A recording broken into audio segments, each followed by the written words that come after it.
The most terrifying punishments in Greek mythology. Imagine pushing a massive boulder up a mountain, hour after hour, day after day, year after year. You struggle, sweat, and suffer. And just as you reach the top, the stone slips, rolling all the way back down. Everything you worked for is gone, and you must start again, forever. In Greek mythology, this wasn't merely a nightmare. It was a punishment, one of many eternal punishments so cruel that even death offered no escape. The ancient Greeks believed some crimes deserved consequences beyond imagination, not days, not years, not even lifetimes, but eternity. Tonight we'll journey into the darkest corners of Greek mythology and uncover the terrifying fates of those who angered the gods. Some were punished for pride, others for betrayal, some for greed, and a few simply dared to challenge divine authority. These are the punishments from which there was no escape, no forgiveness, no mercy, and no end. Sisyphus, the endless boulder. The first punishment belongs to one of mythology's most infamous tricksters. He was intelligent, charismatic, and extraordinarily deceitful. Many considered him the cleverest mortal alive. Unfortunately for him, he knew it. Sisyphus spent much of his life manipulating others for personal gain. Kings, travelers, even the gods themselves. According to myth, his greatest mistake began when Zeus secretly abducted a river nymph. Sisyphus discovered the truth. Rather than remain silent, he revealed Zeus's actions in exchange for rewards and political favors. Zeus never forgot the insult. Soon afterward, death itself was sent to claim him. But Sisyphus had one more trick prepared.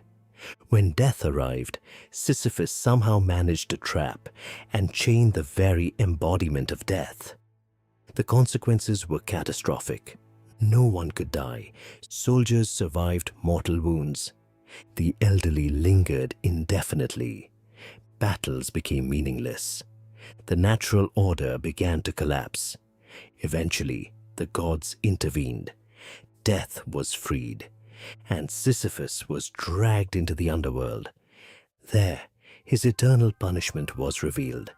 A giant stone, a steep mountain, and an impossible task. Push the boulder to the summit. Every time he approached success, the stone rolled back down, again and again and again, forever. Tantalus, eternal hunger. If Sisyphus was punished through futile labor, Tantalus was punished through desire. Tantalus was not an ordinary man. He was one of the rare mortals invited to dine with the gods themselves. He enjoyed privileges few humans could even dream of. He knew divine secrets, shared divine feasts, and possessed wealth beyond imagination. Yet, he wanted more. According to myth, Tantalus committed one of the most horrifying acts in Greek mythology. Seeking to test whether the gods were truly omniscient, he murdered his own son. Then he served the child as food during a sacred banquet. The gods immediately recognized what had happened. Horror spread through Olympus. The crime was unforgivable. For this act, Tantalus was condemned to an eternity of torment. He stood in a pool of crystal clear water. Whenever thirst drove him to drink, the water vanished. Above his head hung branches heavy with fruit. Whenever hunger forced him to reach upward, the fruit moved beyond his grasp. Everything he needed surrounded him, yet nothing could ever be obtained. Forever hungry, forever thirsty, forever frustrated, an eternity of temptation. And from his story came a word still used today: tantalize. To tease someone with something they can never possess. Ixion, the wheel of fire. The next punishment belonged to a man who was given everything and threw it away. His name was Ixion. Unlike most mortals, Ixion was granted an extraordinary privilege, a seat among the gods on Mount Olympus itself. It was an honor almost unimaginable. But rather than show gratitude, Ixion allowed arrogance to consume him. According to myth, he developed a desire for Hera, queen of the gods and wife of Zeus. Zeus became aware of his intentions. Instead of immediately punishing him, Zeus devised a test. He created a cloud in Hera's likeness. Ixion fell for the illusion instantly. The deception exposed his true intentions. The punishment was swift. A gigantic wheel was forged, wrapped in flames. Ixion was chained to it, then sent spinning endlessly through the heavens. Imagine constant motion, constant heat, constant suffering.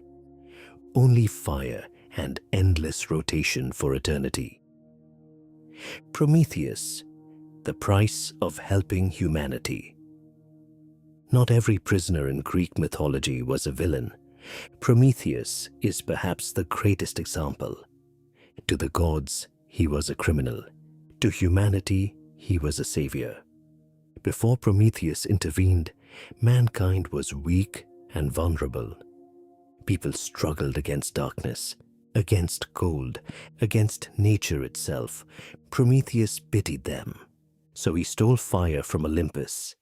It was one of the most important gifts ever given to humanity. With fire came warmth, cooking, metalworking, technology, civilization. Humanity began to flourish. Zeus saw things differently. To him, Prometheus had challenged divine authority. The punishment that followed became one of mythology's most brutal images. Prometheus was chained to a remote mountain. There he remained helpless. Every day, an enormous eagle descended from the sky. The creature tore open his body, then devoured his liver. The agony was unimaginable, yet death never came, because every night his liver regenerated. By morning, he was whole again. And when the eagle returned, the suffering began anew, again and again and again. For centuries, some versions say for thousands of years. Narcissus, a prison of his own mind. Not all punishments required chains, or torture, or physical pain. Some were far more subtle. Narcissus was renowned for his beauty. People fell in love with him wherever he went. Yet he rejected everyone. He admired only one person, himself. The gods eventually decided to teach him a lesson. One day, Narcissus gazed into a still pool of water. There, he saw an impossibly beautiful face, his own reflection. But he didn't understand what he was seeing. He became captivated, obsessed, unable to look away. Day after day, he remained by the water's edge, watching, longing, reaching toward an image he could never possess. Eventually, he wasted away, consumed entirely by his own vanity. His prison was not a dungeon. It was his own mind. And from his story emerged the word narcissism. The Danaids, the punishment of hopelessness. Deep within Tartarus, the darkest region of the underworld, another punishment awaited. One perhaps even more disturbing than the others. The Danaids were 50 sisters. According to myth, they murdered their husbands on their wedding night. For this crime, they were condemned to Tartarus. Their task appeared simple. Carry water, fill a giant vessel, complete the job. But there was a cruel twist. The vessel had no bottom. Every drop escaped. Every trip was pointless. Every effort achieved nothing. The sisters worked endlessly. Knowing success was impossible. Imagine realizing that no matter how hard you try, you will never finish, never succeed, never be free. Their punishment wasn't pain, it was hopelessness, made eternal. And then there was Atlas. Unlike Sisyphus or Tantalus, Atlas was not punished alone for a personal crime. He fought against Zeus during the Great War between the Titans and the Olympians. When the Titans lost, Zeus decided to make an example of him. Atlas received one of the most famous punishments in mythology. He was condemned to hold up the heavens forever, not for a year, not for a century, forever. Imagine carrying a weight so enormous that you can never set it down, never rest your shoulders, never straighten your back, never sleep peacefully. Many people picture Atlas holding the earth, but in the oldest myths, it was the sky itself, the very heavens pressing down upon him for eternity, a reminder of defeat that could never be forgotten. Tartarus, the prison beneath hell. Many people imagine the underworld as a single place. The Greeks did not. Most souls simply entered the realm of the dead, but the worst offenders were sent somewhere deeper, far deeper, a place known as Tartarus. Tartarus was not merely a prison, it was a cosmic abyss. Ancient writers claimed that if an anvil were dropped from the heavens, it would take 9 days to reach the earth, and another 9 days to reach Tartarus. That was how unimaginably deep it was believed to be. Even the gods feared it, and some of its prisoners were so dangerous that Zeus never intended for them to leave.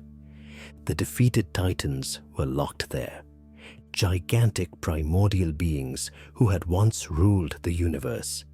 Monsters were imprisoned there, ancient horrors, creatures that existed long before humanity. For the Greeks, Tartarus represented something beyond death, a place where punishment became eternal law. Why eternity changes everything.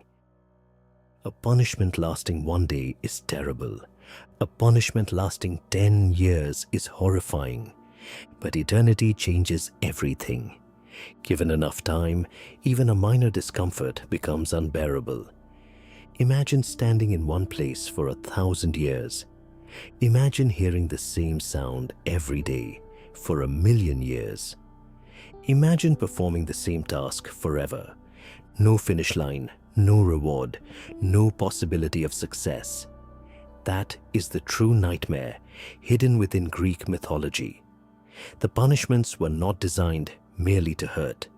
They were designed to remove all possibility of escape, all possibility of change, all possibility of hope.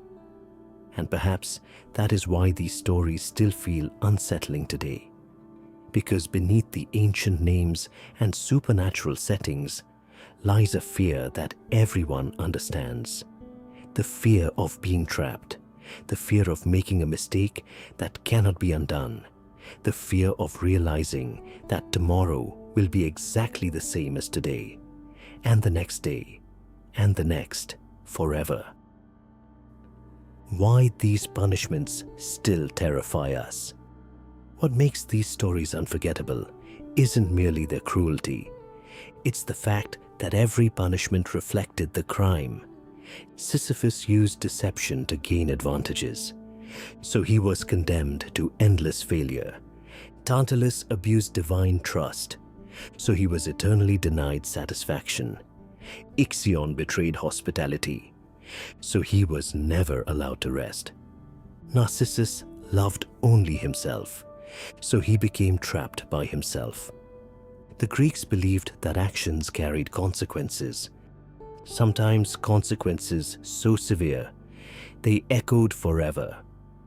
And perhaps that's why these myths still survive after thousands of years. Because beneath the gods, monsters, and magic lies something deeply human. The fear of failure, the fear of regret, the fear of losing everything, and above all, the fear that some mistakes can never truly be undone. Why these punishments still terrify us. What makes these stories unforgettable isn't merely their cruelty. It's the fact that every punishment reflected the crime. Sisyphus used deception to gain advantages, so he was condemned to endless failure. Tantalus abused divine trust, so he was eternally denied satisfaction. Ixion betrayed hospitality, so he was never allowed to rest. Narcissus loved only himself, so he became trapped by himself. The Danaids took lives, and in return, their own existence became an endless cycle of meaningless labor. The ancient Greeks believed the universe had an order, a balance, and when that balance was broken, consequences followed. Not always immediately, but inevitably. These myths weren't simply stories meant to entertain. They were warnings about pride, greed, vanity, betrayal, and the dangerous belief that someone can escape the consequences of their actions forever. What's particularly fascinating is how many of these punishments remain recognizable today. Most people have never read the original myths, yet we still speak of Sisyphean tasks. We still use the words tantalizing and narcissism. The stories have survived because the fears behind them have survived as well. After all, who hasn't experienced a task that felt impossible? Who hasn't wanted something just out of reach? Who hasn't watched ambition turn into obsession? Or felt trapped in a cycle that seemed impossible to escape? Perhaps that's why Greek mythology continues to captivate people thousands of years later. The monsters may be fictional, the gods may belong to another age, but the emotions remain familiar.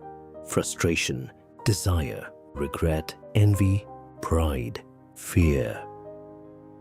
The Greeks transformed these feelings into stories powerful enough to outlive entire civilizations. And in many ways, the punishments of mythology were never really about the afterlife.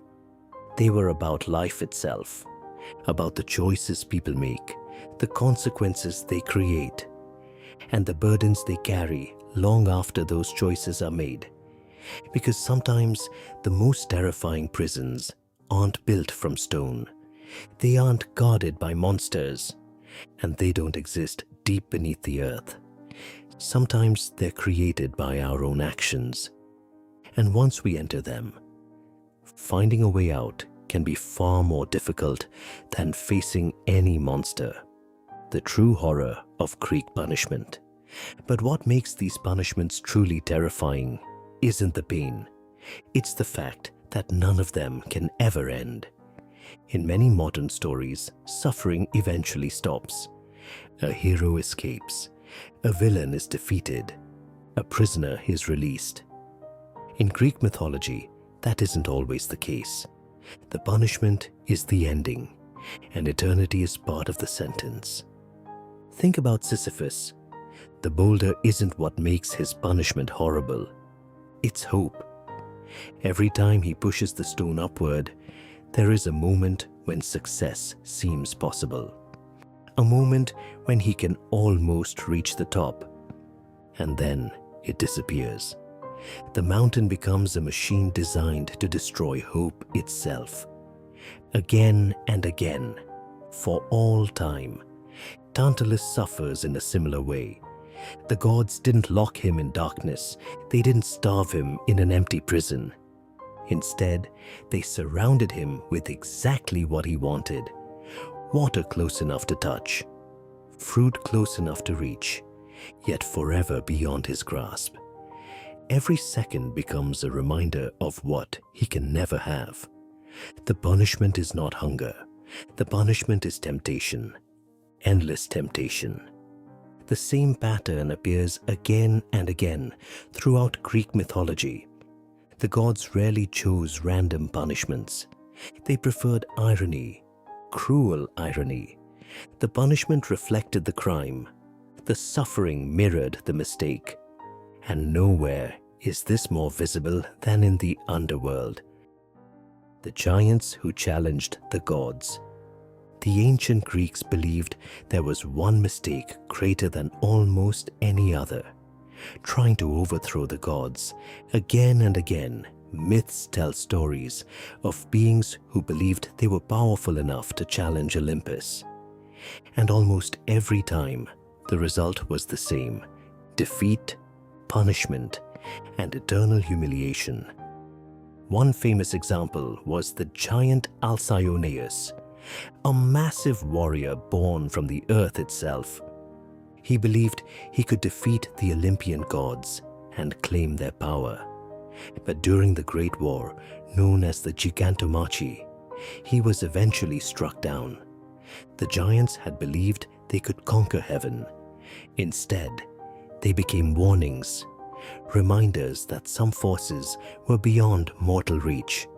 The Greeks returned to this theme constantly.